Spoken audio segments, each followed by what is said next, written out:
Saya sampai hari ini tetap datang ke sekolah SD saya, mencium tangan guru saya yang dulu menjedutkan kepala saya ke papan tulis. Ustadz marah? Enggak. Ustadz dendam? Enggak. Ustadz sakit hati? Enggak. Cuman ingat aja dikit. Karena kita tidak pernah jadi mantan murid dan dia tidak pernah menjadi mantan guru, sampai hari kiamat dia adalah guru kita. Betul?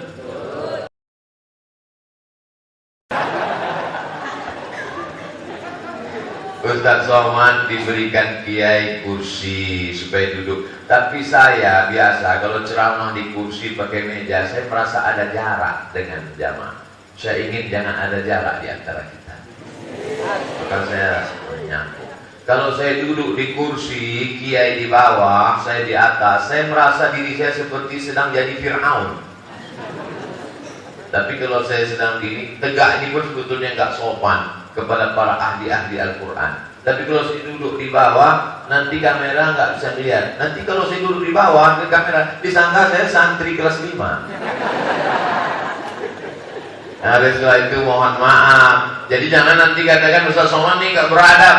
Masa kiai duduk dia berdiri? Ini dalam rangka menyampaikan. Tapi kalau kita duduk bersama, ada yang lebih tinggi dari ilmu anakku, ada yang lebih tinggi dari akalmu anakku. Apa itu? Al-adab fawqal ilmi. Adab, adab, adab. Kalau cerita ilmu, iblis lebih tinggi ilmunya. Iblis keluar dari sorga itu bukan karena sakau. Pernah nggak kau cakap iblis keluar dari sorga karena nyabu? Iblis keluar dari sorga bukan karena digoda setan. Mana berani setan goda iblis? Set, yuk kita goda iblis. Jangan, itu bos kita guys. Iblis keluar dari sorga karena tidak beradab, karena nggak patuh sama Allah. Wa il qulna lil malaikati isjudu li Adam fasajadu, semuanya bersujud illa iblis. Ma laka an tatakabbara fiha ukhruj innaka minas sagirin. Kau kecil iblis, kau tak ada apa-apanya. Wa il qulna lil malaikati, kami perintahkan kepada semua malaikat untuk bersujud, semuanya bersujud kecuali iblis. Iblis itu malaikatkah? Tidak. Iblis bukan malaikat. Dalam surat Al-Kahfi dikatakan dia bukan malaikat. Kana minal jinni. Iblis itu jin, bukan malaikat. Yang disuruh sujud malaikat. Kenapa bisa iblis ada di barisan malaikat? Iblis bukan malaikat, tapi dia bisa selevel dengan malaikat karena amalnya yang sangat banyak. Iblis itu awalnya naik beramal 1000 tahun ke langit pertama, beramal 1000 tahun lagi ke langit kedua, beramal 1000 tahun lagi ke langit keempat, beramal 7000 tahun ke langit ketujuh, selevel dengan para malaikat. Jadi kalau ada orang hafalannya banyak, amalnya banyak, sombong, enggak saya ngomong, akhlakmu anak. Oleh sebab itu jangan karena prestasi yang luar biasa lalu datang ke pesantren petantang petenteng. Saya sampai hari ini tetap datang ke sekolah SD saya, mencium tangan guru saya yang dulu menjedutkan kepala saya ke papan tulis. Ustadz marah? Enggak. Ustadz dendam? Enggak. Ustadz sakit hati? Enggak. Cuman ingat aja dikit. Karena kita tidak pernah jadi mantan murid dan dia tidak pernah menjadi mantan guru, sampai hari kiamat dia adalah guru kita. Betul? Enaknya jadi guru adalah setiap amal anakku semuanya mengalir kepada guru-guru. Guru yang digugu dan ditiru, dari mulai cara pakai sorbannya, dari mulai cara berjalannya, dari mulai cara baca Qur'annya, dari bagaimana cara menarik nafasnya, bagaimana membaca lantunan Al-Qur'annya, Oleh sebab itu guru-guru kita ini Masya Allah tabarakallah, kadang ilmu kita ini biasa saja, tapi yang lebih banyak itu adalah barokahnya. Makanya kalau kita di pondok-pondok pesantren itu kadang ngaji baca kitabnya cuma 3 baris yang paling panjang. Untuk almarhum Kiai Fulan Al-Fatihah, untuk almarhum Kiai Syekh Abdul Qadir Al-Jilani Al-Fatihah, untuk Syekh Bahauddin anak Sabani. Orang yang nggak ngerti, ini kapan ngajinya? Fatihah mulu. Wattaqullah wa yu'allimukumullah. Kalau kau takut kepada Allah, maka Allah yang mengajarkan engkau ilmu. Wa 'allamnahu min ladunna ilma. Coba baca tafsir Abu Ja'far Ibnu Jarir At-Tabari. 24 jilid, 24 juz tafsir At-Tabari. Itu nggak masuk akal dengan sanad-sanadnya lengkap dari Imam At-Tahaq Ibnu Abbas, dari Jabir, dari kemudian Imam, dari mana sanad-sanad itu lengkap semua. Padahal waktu itu Imam Abu Ja'far Ibnu Jarir At-Tabari nulis tafsir itu tidak pakai bantuan laptop dan www.google.com. Murni dengan akalnya. Dari mana dia dapat itu? Wahyu? Tidak. Karena wahyu sudah berakhir dengan datangnya Nabi Muhammad SAW. Dia dapat dari mana itu? Dari barokah guru-gurunya. Oleh sebab itu jangan pernah melawan guru. Guru itu mudah saja. Sami'na wa ata'na. Di Pulau Jawa, di India namanya guru. Guru itu bahasa India. Sedangkan di Pulau Jawa namanya kiai. Karena di Jawa dulu suatu yang mulia-mulia, ada gending, ada tombak, ada keris, itu dipanggil kiai. Karena dia makhluk yang dimuliakan di budaya Jawa dulu. Maka ketika datang orang mengajarkan agama, dipanggil kiai. Makanya ada lembu warna putih yang dimuliakan, itu disebut dengan Kiai Selamat. Makanya kalau ada kiai nggak bisa baca kitab, namanya Kiai Selamat. Jadi kiai adalah orang yang dimuliakan. Ada yang lebih tinggi lagi dari kiai, namanya sunan. Sunan artinya orang kalau kita ketemu dengan dia, tangan kita susunan. Maka kalau ketemu susunan. Saya pun tadi masuk ke sini karena nggak boleh salaman, susunan. Ini namanya Sunan PSBB. Sunan PSBB. Anak-anak sekarang tidak belajar lagi. Kami dulu di SD belajar PSBB, pelajaran sejarah perjuangan bangsa, supaya menghormati penguasa, pejuang bangsa zaman dulu, founding father, pendiri bangsa, bil khusus 30 September yang tak lama lagi. Nah ini banyak orang sekarang ketakutan dengan bangkitnya komunis. Saya tidak takut sedikit pun. Kenapa? Penghafal Quran inilah yang akan melenyapkan komunis dari Indonesia. Amin. Komunis itu kan singkatnya tidak bertuhan. Pemikirannya diambil dari mana? Dari Karl Marx. Karl Marx punya murid namanya Stalin.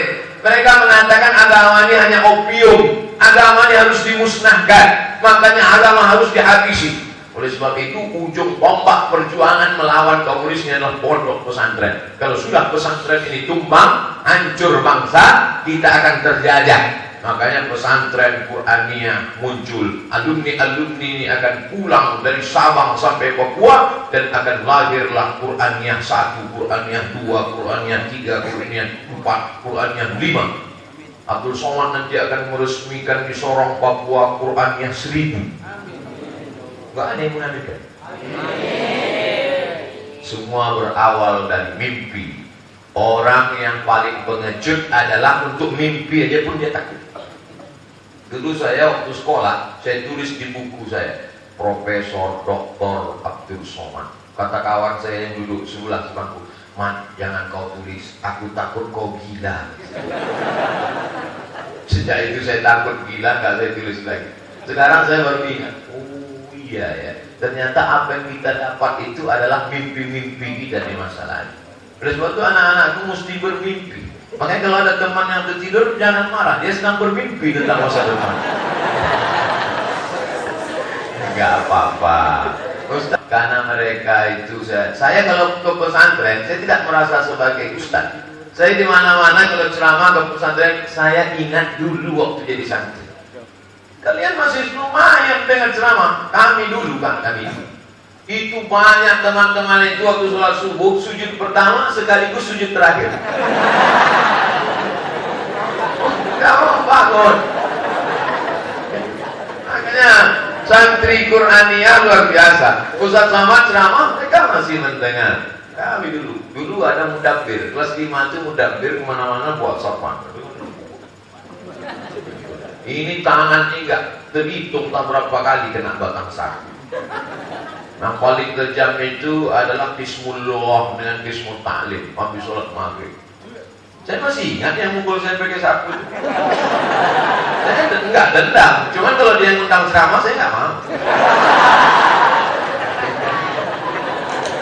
Persahabatan dulu luar biasa.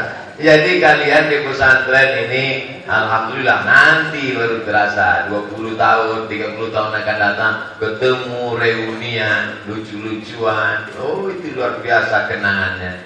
Yang dikenang yang indah itu adalah sesuatu yang hari ini kita anggap biasa-biasa saja. Oleh sebab itu menulislah anakku. Saya ketika masuk pesantren saya dikasih buku diari satu saya tulis. Ada semua catatannya. Hari ini enggak pramuka kena pukul. Hari ini masuk ke lemari enggak ikut senam pagi. Tapi jangan ikut Ustaz Somad. Ustaz Somad ini termasuk bukan Ustaz yang baik. Termasuk banyak catatan kriminalnya. Sebab itu ya ikut Ustaz Kiai Somron yang baik-baik, yang tulus-tulus, yang ikhlas-ikhlas. Ada catatan. Hari Ahad ini orangnya pelit, sombong, lemarinya dibongkar, bumbu pecalnya habis. Saya sebetulnya baik, cuman kawan saya nggak baik. Teman amat sangat besar pengaruhnya terhadap kita. Jadi waktu itu kami dapat tugas, nama istilahnya bulis. Bulis itu dari kata polis. Dapat tugas jaga asrama. Bulis 5 orang boleh nggak sholat ke masjid, jaga asrama, mana tahu ada maling masuk.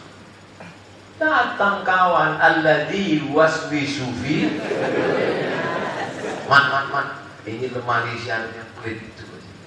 Oh nggak boleh kita rusak karena dia jahat boleh. Habislah rambutannya sama cabai bawang sama sambal ikan terinya. Tapi udah minta izin, kami minta izin. Waktu acara reuni saya minta izin kepada kawanku yang dulu kami ambil sambal pecalnya. Kalian izin kakak? Izin. Nah, selesai. Daripada kita di akhirat mencari dia untuk membawa sambal pecal. Jangan aniaya orang, jangan zolimi orang. Teman-teman yang kita sepelekan hari ini, dia bukan siapa-siapa, yang dia biasa-biasa saja. Mungkin badannya lemah, lesu, letoy, loyo, lunglai, ingusnya nggak berhenti meleleh. Suatu saat dia adalah kebanggaan kita. Mampirlah saya ke rumah makan mewah, canggih, indah, mantap. Sampai di dalam saya pun makan. Makan enak. Tiba-tiba saya lihat ada seorang, kita dulu satu sekolah. Iya. Ayo makan, makan. Nanti saya bayar. Makanlah. Selesai makan, pas saya mau bayar, berapa semuanya? Kata kasir, mohon maaf Pak, yang punya itu. Ternyata yang makan sama saya itu yang punya rumah makan. Pegawai-pegawai sudah dibawanya umroh semua. Mobilnya mewah. Saya nanya, ini punya tuyul berapa? Kaya begini. Aku nggak kuliah man, kata dia. Dulu waktu kalian tamat pergi kuliah aku nggak bisa karena aku anak yatim. Tapi aku mulai bisnis ini perlahan. Dia menjadi orang hebat. Jangan sepelekan teman.